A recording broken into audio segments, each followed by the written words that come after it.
ദൈവം കോപിക്കുന്നു എന്ന ആശയം പലപ്പോഴും മതഗ്രന്ഥങ്ങളിലും വിശ്വാസങ്ങളിലും വേരൂന്നിയതാണ്. വ്യത്യസ്ത വിശ്വാസങ്ങളിൽ ഗണ്യമായി വ്യത്യാസപ്പെട്ടിരിക്കുന്നു. സാധാരണയായി അന്യായമായ, അധാർമികമായ അല്ലെങ്കിൽ ദൈവിക നിയമത്തിന് വിരുദ്ധമായ മനുഷ്യ പ്രവൃത്തികളോടുള്ള ദൈവത്തിന്റെ പ്രതികരണമാണ് കോപത്തിന് കാരണമെന്ന് പറയപ്പെടുന്നു. പല പാരമ്പര്യങ്ങളിലും പാപത്തോടുള്ള പ്രതികരണമായോ അനുസരണക്കേടിനോട്ടോ മറ്റുള്ളവരെ അടിച്ചമർത്തുന്നതിനോട്ടോ ഉള്ള പ്രതികരണമായാണ് ദൈവത്തിന്റെ കോപത്തെ ചിത്രീകരിക്കുന്നത്. ഉദാഹരണത്തിന്, ജൂത ക്രിസ്ത്യൻ പഠിപ്പിക്കലുകളിൽ വിഗ്രഹാരാധന, അനീതി, തന്റെ കൽപ്പനകൾ പാലിക്കുന്നതിൽ പരാജയപ്പെടൽ എന്നിവയ്ക്ക് ഇസ്രായേല്യരോട് ദൈവം കോപം പ്രകടിപ്പിക്കുന്ന സന്ദർഭങ്ങൾ എബ്രായ ബൈബിൾ വിവരിക്കുന്നു. ഈ നിമിഷങ്ങൾ മുന്നറിയിപ്പുകളായും മാനസാന്തരത്തിനും അനുരഞ്ജനത്തിനുമുള്ള അവസരങ്ങളായും വർത്തിക്കുന്നു. ദൈവിക അപ്രീതി ഉണ്ടാകാതിരിക്കാൻ തിരുവെഴുത്തുകളിൽ പറഞ്ഞിരിക്കുന്ന പാത പിന്തുടരേണ്ടതിന്റെ പ്രാധാന്യം ഈ ആശയം ഊന്നിപ്പറയുന്നു.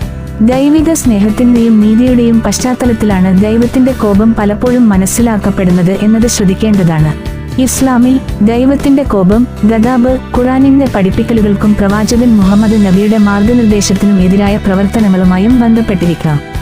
ദൈവത്തിന്റെ കോപം ഒരുതരം വിചിത്ര സ്വഭാവമുള്ളതല്ലെന്നും മറിച്ച് നീതിക്കും മനുഷ്യവംശത്തിന്റെ ക്ഷേമത്തിനും വേണ്ടിയുള്ള അവന്റെ ആഗ്രഹത്തിന്റെ പ്രതിഫലനമാണെന്നും പല ദൈവശാസ്ത്രജ്ഞരും വാദിക്കുന്നു. ചുരുക്കത്തിൽ, ദൈവത്തിന്റെ കോപം എന്ന ആശയം പല മതചട്ടക്കൂടുകളിലും നിലനിൽക്കുന്നുണ്ടെങ്കിലും അത് സാധാരണയായി നീതിയുടെയും ധാർമ്മിക ക്രമത്തിന്റെയും വീക്ഷണകോണിൽ നിന്നാണ് ഉയർന്നുവരുന്നത്. ദൈവിക പ്രതീക്ഷകളും മനുഷ്യ പെരുമാറ്റവും തമ്മിലുള്ള ബന്ധത്തെ എടുത്തുകാണിക്കുന്നു.